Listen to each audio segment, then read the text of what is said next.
Assalamualaikum warahmatullahi wabarakatuh. Saya Anandya Putra, NIM 2021410004 akan menjawab soal ujian akhir semester.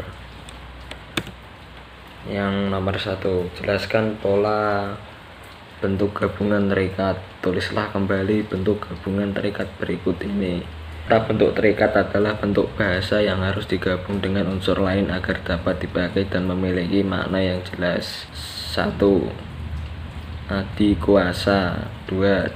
Catur tunggal dwiwarna, ekstrakurikuler, kontrarevolusi, purnawirawan, sabtakrida, subbagian. Lanjut ke nomor 2. Jelaskan bentuk penalaran deduktif dan bentuk penalaran induktif. Berikan contoh penalarannya. 1. Penalaran deduktif adalah proses penalaran untuk menarik kesimpulan berupa prinsip atau sikap yang berlaku khusus berdasarkan atas fakta-fakta yang bersifat umum. Contoh, masyarakat Indonesia konsumtif atau umum. Dikarenakan adanya perubahan arti sebuah kesuksesan atau khusus dan kegiatan imitasi atau khusus dari media-media hiburan yang menampilkan gaya hidup konsumtif sebagai prestasi sosial dan penanda status sosial. 2. Penalaran induktif adalah paragraf yang diawali dengan menjelaskan permasalahan-permasalahan khusus atau mengandung pembuktian dan contoh-contoh fakta yang diakhiri dengan kesimpulan yang berupa pernyataan umum. Contoh, pada saat ini remaja lebih menyukai tarian-tarian dari barat seperti breakdance, shuffle, salsa, dan krypton, modern dance, dan lain sebagainya. Lanjut ke nomor 3. Jelaskan dan berikan contoh transkripsi dan transliterasi. 1. Transkripsi adalah pengalian tuturan atau yang berwujud bunyi ke dalam bentuk tulisan. Penulisan kata, kalimat, atau teks dengan menggunakan lambang-lambang bunyi. Transliterasi menurut Kamus Bahasa Besar Bahasa Indonesia adalah penyalinan dengan penggantian huruf dari abjad yang satu ke abjad yang lain. Contohnya ada di gambar ini. 4. Jelaskan penomoran bagian karangan ini. Perbaikilah menurut Anda masih ada penulisan yang salah. Penomoran dengan angka Arab menggunakan sistem digital. Angka terakhir dalam sistem digital tidak diberikan titik, akan tetapi bila satu angka diberi tanda titik. A. Program usaha. 1. Tahap persiapan program. 1.1 Penerimaan warga belajar. 1.2 Pemilihan penyelenggara. 1.3 Pemilihan ketua kejar usaha. 1.3.1 Musyawarah. 1.3.2 Ditunjuk. Lanjut ke nomor 5. Jelaskan cara penulisan gelar akademik yang benar. Kemudian jawab soal berikut ini. Jika masih salah penulisannya, segera diperbaiki. Penulisan gelar akademik mengikuti aturan yang berlaku, yaitu pada aturan tentang penulisan singkatan, pemakaian tanda titik, dan pemakaian tanda koma. 1. Bayu Maharani, S.S. 2. R.M. Pratama, M.M. 3. Dr. Irfan Faturrahman, S.PD, MPD. Yang keempat, Dr. Muhammad Kanjunuddin, MPD. Prof. D. Yang kelima, Prof. Dr. Ahmad Bulinuha, MPD.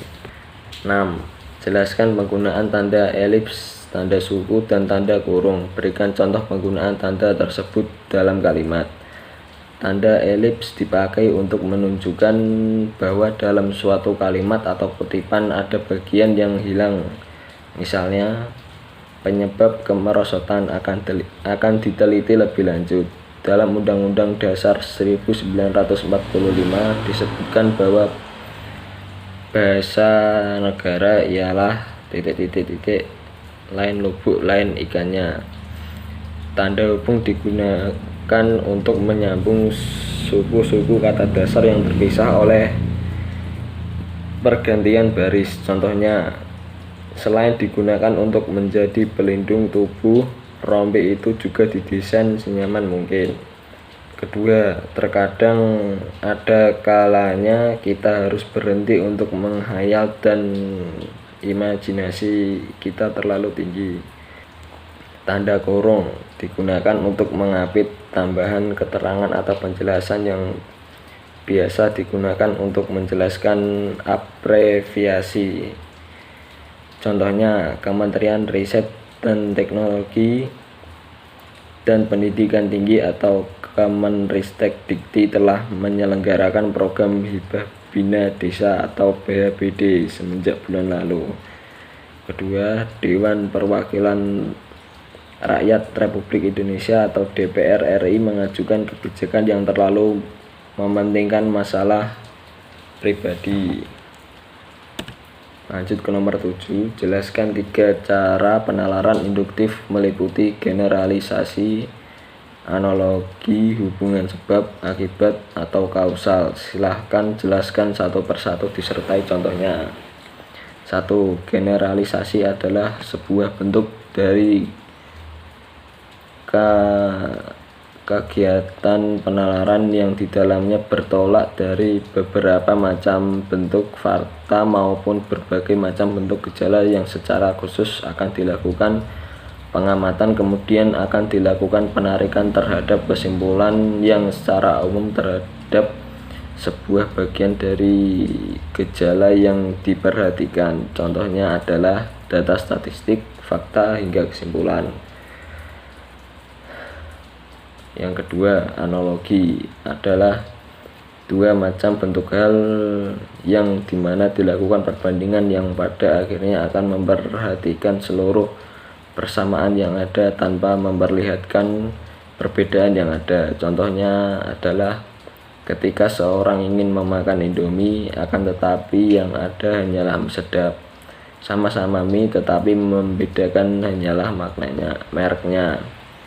Yang ketiga, sebab akibat adalah proses penalaran di mana pada akhirnya akan diselesaikan dengan melakukan penggemukan dari fakta yang hanyalah akan berbentuk sebab dan pada akhirnya akan menciptakan akibat. Contohnya adalah ketika hutan ditebangi maka yang terjadi adalah banjir.